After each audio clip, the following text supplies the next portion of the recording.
During anticipatory guidance for infants 5 and 6 months of age, reinforce previous concepts, including the benefits of breastfeeding through the first year. Emphasize to the parents or caregivers that the child should not be forced to eat, and they should strive to make mealtime a pleasant time for the child. The child may sit up with support to eat, and may be ready to start eating semi-solids if they can sit up with support, bring items to their mouth, move food to the back of the tongue, and lean forward and backward voluntarily. For children who are ready, one food should be introduced per week, allowing time to assess for allergies or sensitivities to different foods. A schedule of breastfeeding and semi-solid food feeding can be developed. Parents should start by offering a small amount of single-grain, iron-fortified infant cereal mixed with breast milk or formula, and progress to strained, blended, or finely chopped vegetables, then strained, ground, or mashed fruits. Parents should be positive about the tastes of new foods, and should never add sugar, salt, or other flavorings to the infant's food.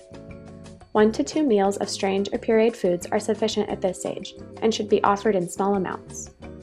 Parents or caregivers should not offer sweets, such as baby desserts, sodas, teething biscuits, or cookies, to the infant at this stage.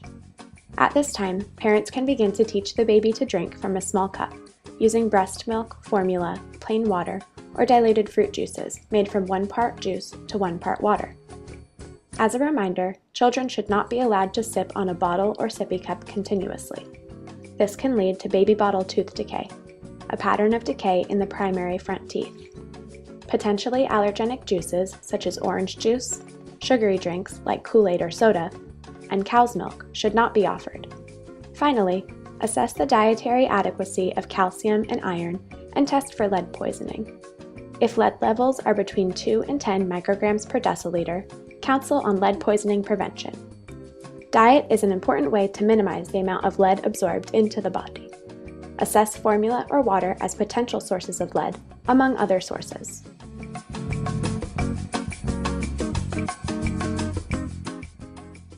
Anticipatory guidance to parents of children 7 to 9 months of age should include concepts covered at the 5 to 6 month checkup, including not forcing the child to eat, an assessment of calcium and iron, and the important role of a healthy diet to prevent lead poisoning. In addition, you should inform the parent that while some children may show an interest in weaning, they should never offer diluted juices in a bottle, only in a cup. You should continue to promote breastfeeding, though if parents are formula feeding, the accepted amount of formula ranges from 24 to 32 ounces per day. At this point, the child can now chew and grasp soft foods.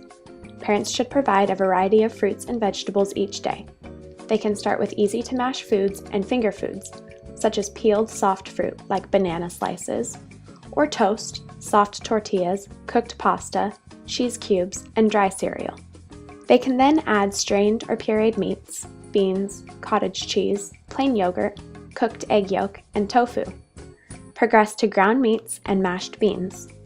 Avoid feeding any foods that could be a choking hazard, such as nuts, raisins, grapes, seeds, peanuts or peanut products, popcorn, hot dogs, and raw vegetables. Make sure to still leave 5 to 7 days between the introduction of new foods so that you can narrow down any potential allergies should symptoms arise.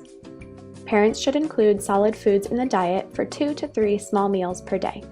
Make sure the parents know to allow the child to eat at his or her own pace and to never leave the child alone while he or she is eating. During anticipatory guidance for children 10 to 12 months of age, include previous concepts, including the importance of iron in the diet to prevent anemia, and ensuring that the child sits erect and unsupported during his or her mealtime. The child should, at this point, also begin to reach for and grasp a spoon. If this is the case, allow the child to feed himself or herself. Do not let the child talk, walk, run, or play when they have food in their mouths. Make sure that mealtime isn't rushed and that the child isn't distracted while eating. Once again, perform a blood lead test and assess the risk of lead in foods, water, herbs, pottery or china, and other potential sources. If the child is lead burdened with a blood lead level greater than 10 micrograms per deciliter, assess their sources of iron and calcium, and educate the parents on the importance of these minerals in the diet to prevent lead absorption. In addition, continue to support breastfeeding. Give guidelines on the appropriate number of feedings. If weaning is desired, it can be accomplished by elimination of the least preferred nursing time, one at a time. If the child is formula fed, he or she should be bottle weaned at approximately 12 months of age. Parents should gradually decrease the formula feedings as the child eats more and more solid food. Formula can be given in a cup at mealtime. The child's diet should include solid foods, and by 12 months, the child should be able to eat most table foods. Provide the child with small, soft items that they can pick up and release. Parents can cut food into small pieces to prevent choking. They should also remove small bones from meat, fish, and chicken, remove skin from apples and seeds from fruit, and keep choking foods such as candy, gum, popcorn, peanut butter, seeds, nuts, and raw carrots out of the reach of children. Raw vegetables should be cooked until they are soft. Reinforce previous concepts during anticipatory guidance for children 13 to 15 months of age. Tell parents that less food is required during this time since growth has started to slow down. Encourage families to enjoy meal times together and never use food as a reward or punishment. Remind parents that they are to set an example for their child's eating habits. Therefore, they should make sure that they are eating healthfully as well. At this age, the child should be allowed to regulate the amount of food that they're eating. A variety of solid foods from all food groups should be regularly offered to the child. Suspicion of new foods is characteristic of children 16 to 23 months of age. This can be overcome by repeatedly exposing children to new tastes and by offering new foods along with their favorite food. Food jags, or eating the same food every day, are common. Breastfeeding may continue at this age if the mother wishes. As before, reinforce concepts covered during the previous slide. Tell parents that less food is required during this time since growth has started to slow down. Encourage families to enjoy meal times together and never use food as a reward or punishment. Remind parents that they are to set an example for their child's eating habits. Therefore, they should make sure that they are eating healthfully as well. At this age, the child should be allowed to regulate the amount of food that they will eat. A variety of solid foods from all food groups should be regularly offered to the child. Suspicion of new foods is characteristic of children 16 to 23 months of age. This can be overcome by repeatedly exposing children to new tastes and by offering new foods along with their favorite food. Food jags, or eating the same food every day, are common. Breastfeeding may continue at this age if the mother wishes. During this age period, encourage parents to promote healthy mealtime behaviors, such as the parents deciding when and what the child eats, and the child deciding whether to eat and how much. You are encouraged to reinforce the parents' cultural food preferences with positive, healthful tips. You should also make sure that the parents are aware of what the children eat at daycare and request nutritious foods if necessary. At this age, children may switch to drinking low-fat milk. Breastfeeding may continue if the mother wishes, as there continues to be benefits to the baby. If the child is in school or daycare, the parents should provide healthy foods and snacks for the day. During anticipatory guidance to parents of 3-year-olds, you should reinforce concepts covered during guidance from 10 months to 2 years. Once again, the child's rate of growth has slowed down, so the child may need or want less food.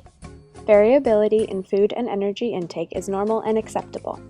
Encourage daily exercise and limit TV watching and video games. The child should be able to feed himself or herself using a fork and spoon. Since excess milk might lead to iron deficiency anemia, limit milk intake to 2 to 3 cups per day. Parents should encourage their child to drink water and should limit fruit juice to 4 to 8 ounces per day. Parents should be taught the difference between 100% juices and sweetened juice drinks. You may want to demonstrate serving sizes, as measurements like ounce or cup might be misunderstood by the parent. Parents and caregivers should avoid offering sodas, Kool-Aid, or other sweetened drinks. A variety of healthy foods should be made available to the child. Low-fat or low-sugar options are encouraged, as well as fruits, vegetables, and grain products. Parents should not purchase candy, sweetened cereals, sweet-baked products, or salty snacks such as chips. Encourage parents to pack healthy foods for children who attend daycare or preschool. At the age of 4 to 5 years, parents should encourage the child to take the time to eat breakfast. Parents may teach children to cook and plant their own fruits and vegetables, and family mealtime should be strongly encouraged to benefit both nutrition for the family and to strengthen familial relationships. The child can also learn how to cut and spread with a knife. Nutritious meals should be provided 3 times per day. 2 to 3 cups of milk per day should be provided to ensure adequate calcium intake, though more could lead to iron-deficient anemia. Fruits, vegetables, and grain products can be brought for snacks on outings. Snacks should be provided 1 to 3 times per day. Ideas for healthy snacks include raw fruits and vegetables, fresh fruit drinks, crackers, and cereals or bread. At 5 years of age, children are no longer eligible for WIC. However, you should refer them to a food stamps program or a school lunch program if necessary. Children 6 to 8 years of age should be eating from each food group every day, including fruits and vegetables, breads, cereals or grains, non-fat or low-fat milk, and protein foods like meats, poultry, fish, eggs, dried beans, or tofu.